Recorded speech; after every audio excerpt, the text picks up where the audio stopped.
আসসালামু আলাইকুম। আপনারা সবাই কেমন আছেন? আমি আলহামদুলিল্লাহ ভালো আছি। আমি আজকে আপনাদের ভেজা চালের গুঁড়ি দিয়ে একটি পিঠা বানিয়ে দেখাবো। এজন্য এখানে পরিমাণ মতো ভেজা চালের গুঁড়ি নিয়ে নিচ্ছি আর পরিমাণ মতো সুজি নিয়ে নিচ্ছি আর এখানে পরিমাণ মতো খেজুরের গুড় নিয়ে নিচ্ছি। আমি আজকে যে পিঠাটা বানাবো সেই পিঠার ভিতরে একটি পুর তৈরি করতে হবে, তো আমি আজকে সুজি আর গুড় দিয়ে সে পুরটা আজকে তৈরি করে নিব। আপনারা চাইলে নারকেল আর গুড় দিয়ে পুরটা তৈরি করে নিতে পারবেন। আর আপনারা যদি চান ভেজা চালের গুঁড়ির পরিবর্তে শুকনা চালের গুঁড়িটা ব্যবহার করতে পারেন। আমি এখন পিঠার ভিতরে যে পুর লাগবে সে পুরটা এখন আমি আগে রেডি করে নিব। চুলায় আমি একটি কড়াই বসিয়ে দিলাম আর এখন সেই গুড়গুলো আমি সব দিয়ে দিব। পরিমাণ মতো আমি লবণ দিয়ে দিলাম। এখন একটু পানি দিয়ে দিব, তাহলে গুড়টা গলে যাবে তাড়াতাড়ি। আমি ভালো করে নাড়াচাড়া দিয়ে দিতেছি, তাহলে গুড়টা তাড়াতাড়ি গলে যাবে। এমন অনেকে আছেন যারা আমার চ্যানেলে রান্নার ভিডিওগুলো প্রতিদিন দেখেন, কিন্তু এখনও আমার চ্যানেলটি সাবস্ক্রাইব করেননি। প্লিজ আমার চ্যানেলটি সাবস্ক্রাইব করে আমার পাশে থাকার অনুরোধ রইল। আর আমার রান্নাগুলো যদি আপনারা প্রতিদিন দেখতে চান, তাহলে সাথে যে বেল বাটন আছে বেল বাটনটি অন করে রাখবেন। আমি যখন রান্নার ভিডিও দিব আপনাদের কাছে নোটিফিকেশন চলে যাবে। দেখেন বন্ধুরা, গুড়টা কিন্তু আমার একদম গলে গেছে। এখন আমি সেই সুজিগুলো সব দিয়ে দিব। এখন আমি সুজিগুলো সব দিয়ে দিলাম আর ভালো করে নাড়াচাড়া দিয়ে দিতেছি। ভালো করে আমি নাড়াচাড়া দিয়ে দিতেছি যাতে নিচ থেকে লেগে না যায়। আমার এই ভিডিওটা আপনারা যারা ফেসবুক থেকে দেখবেন, প্লিজ লাইক অ্যান্ড ফলো দিয়ে আমার পাশে থাকার অনুরোধ রইল। অনবরত নাড়তে হবে, থামা যাবে না, তাহলে নিচ থেকে লেগে যাবে। আমি ভালো করে নাড়াচাড়া দিয়ে দিতেছি আর এরকম ঘন একটা মিশ্রণ তৈরি করে নিতে হবে। আমি পিঠার ভিতরে যে পুরটা রেডি করব সেই পুরটা কিন্তু আমার একদম রেডি হয়ে গেছে। এটা এখন আমি ঠান্ডা করে নিব। আর পুরটা আমার রান্না হয়ে গেছে, এখন আমি নামিয়ে ফেলব। চুলায় একটি পাত্রে আমি পরিমাণ মতো পানি দিয়ে দিছি। পানিটা আমার বলক চলে এসেছে। এখন আমি পরিমাণ মতো লবণ দিয়ে দিলাম।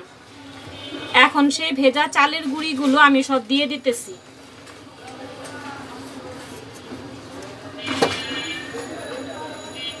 এখন ভালো করে নাড়াচাড়া দিয়ে দিব আর একটি সফট ডো বানিয়ে নিতে হবে।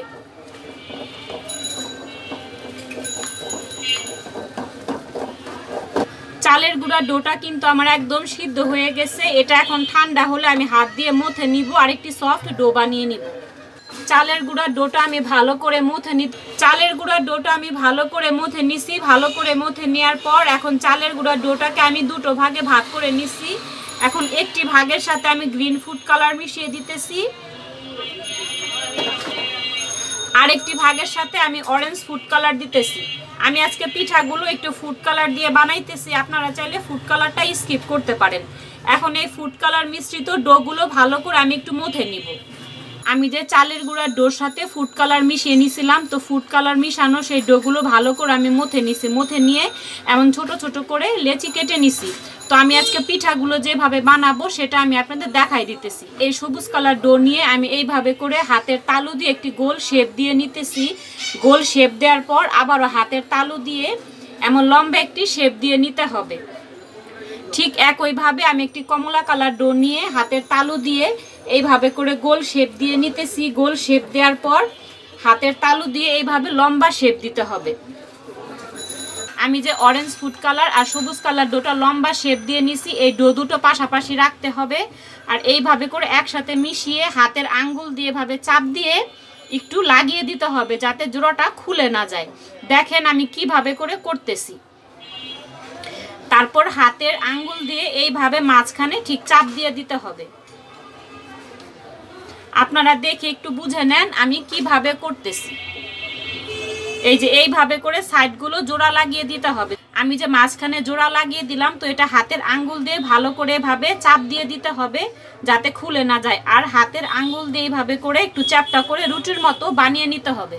আমি হাত দিয়ে ভালো করে চাপ দিয়ে পাতলা রুটির মতো করে নিছি। আর আমি যে পুর রেডি করে নিছি সেই পুরটা ঠিক মাঝখানে এইভাবে দিয়ে দিতে হবে। দেওয়ার পর ঠিক রুটিটার মাঝখান থেকে এইভাবে করে একটু ভাঁজ দিয়ে ফোল্ড করে দিতে হবে যাতে ভাঁজটা খুলে না যায়। এই যে এইভাবে করে চতুর্পাশ থেকে এনে মুখটা লাগিয়ে দিতে হবে যাতে খুলে না যায়। আপনারা দেখে একটু বুঝে নেন আমি কিভাবে করতেছি। তারপর হাতের তালু দিয়ে এইভাবে করে গোল একটা শেপ দিয়ে নিতে হবে, তারপর হাত দিয়ে ভাবে করে একটু চাপ দিয়ে দিতে হবে। দেখেন বন্ধুরা আমি কিভাবে করতেছি, হাত দিয়ে এইভাবে একটু চাপ দেওয়ার পর ঠিক হাতের আঙ্গুল দিয়ে একটা পাতার শেপ দিয়ে বানিয়ে নিতে হবে। এটা বলে আমি আপনাদের বুঝাতে পারবো না, আপনাদের দেখে একটু বুঝে নিতে হবে। এইভাবে হাতের আঙ্গুল দিয়ে একটা পাতার শেপ দিয়ে দিতে হবে। এই পাশটুকু একটু চোখা করে দিতে হবে যাতে পাতার শেপ দেখা যায়।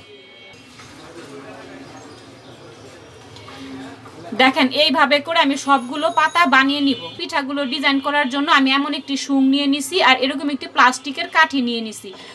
এই প্লাস্টিকের কাঠিটা দিয়ে আমি প্রথমে পাতার একটু শেপ দিয়ে নিতেছি, আপনারা দেখে একটু বুঝে নেন।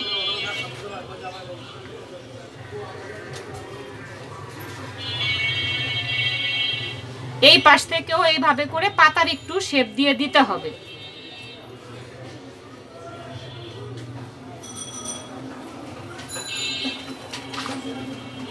এইভাবে পাতার শেপ দেওয়ার পর আমি শুং দিয়ে একটি ডিজাইন তৈরি করে নিব। আপনারা দেখে একটু বুঝে নেন আমি কিভাবে করতেছি। ঠিক মাঝখান দিয়ে এইভাবে করে একটু শুং দিয়ে উঁচু করে দিতে হবে, তাহলে একটা ডিজাইন তৈরি হয়ে যাবে। এখন এই পাশ থেকে একটু শুং দিয়ে উঁচু করে দিতে হবে। এই দুই পাশ থেকে শুং দিয়ে একটু উঁচু করে দিলে একটা ডিজাইন তৈরি হয়ে যাবে। আপনারা প্লিজ একটু দেখে বুঝে নেন আমি কিভাবে করতেছি। এখন এই পাশ থেকেও ঠিক একইভাবে একটা ডিজাইন তৈরি করে নিব। এইভাবে করে আমি সবগুলো পিঠা বানিয়ে নিব। এইভাবে করে আমি সবগুলো পিঠা বানিয়ে নিলাম। এখন পিঠাগুলো আমি আপনাদের স্টিম করে দেখাবো। আপনারা চাইলে পিঠাগুলো তেল দিয়ে ভেজে নিতে পারবেন। আর আমার রান্নাগুলো যদি আপনাদের কাছে একটু হলেও ভালো লাগে প্লিজ আমার ভিডিওর নিচে একটি লাইক দিয়ে দিবেন। পিঠাগুলো স্টিম করার জন্য একটি পাতিলে আমি পরিমাণ মতো পানি বসিয়ে দিয়েছি। পানিটা আমার প্রায় বলক চলে এসেছে। এখন আমি পিঠাগুলো স্টিম করে নিব। এখানে আমি একটি স্টিমার বসিয়ে দিলাম। এখন পিঠাগুলো আমি সব সুন্দর করে সাজিয়ে দিব। সবগুলো পিঠা আমি দিয়ে দিব। সবগুলো পিঠা আমি এইভাবে করে সাজিয়ে দিয়ে দিলাম। এখন ঢাকনা দিয়ে ঢেকে দিব আর 10 মিনিট স্টিম করে নিব। 10 মিনিট পর আমি ফিরে আসতেছি, তারপর আপনাদের আমি দেখাচ্ছি। পিঠাগুলো কিন্তু আমার ভাপ দেওয়া হয়ে গেছে। অনেক গরম পিঠাগুলো, একটু ঠান্ডা হলে আমি আপনাদের পরিবেশন করে দেখাচ্ছি। পিঠাগুলো কিন্তু আমার ভাপ দেওয়া হয়ে গেল। তো আমার আজকের ইউনিক পিঠার রেসিপিটা আপনাদের কাছে কেমন লাগলো আপনারা প্লিজ কমেন্ট বক্সে কমেন্ট করে জানাবেন। পিঠাগুলো কিন্তু দেখতে মাশাআল্লাহ অনেক সুন্দর হয়েছে। তো আপনারা একটু কমেন্ট বক্সে জানাবেন আমার পিঠাগুলো আজকে আপনাদের কাছে কেমন লাগলো। এই পিঠাগুলো আপনারা একবার হলেও বাসায় ট্রাই করবেন, অনেক ভালো লাগবে। এই পিঠাগুলোর নাম দিলাম আমি পাতার পিঠা। তো আমার আজকে এই পাতার পিঠার রেসিপিটা আপনাদের কাছে কেমন লাগলো আপনারা প্লিজ কমেন্ট বক্সে কমেন্ট করে জানাবেন। আপনারা সবাই সুস্থ থাকবেন, ভালো থাকবেন। আসসালামু আলাইকুম।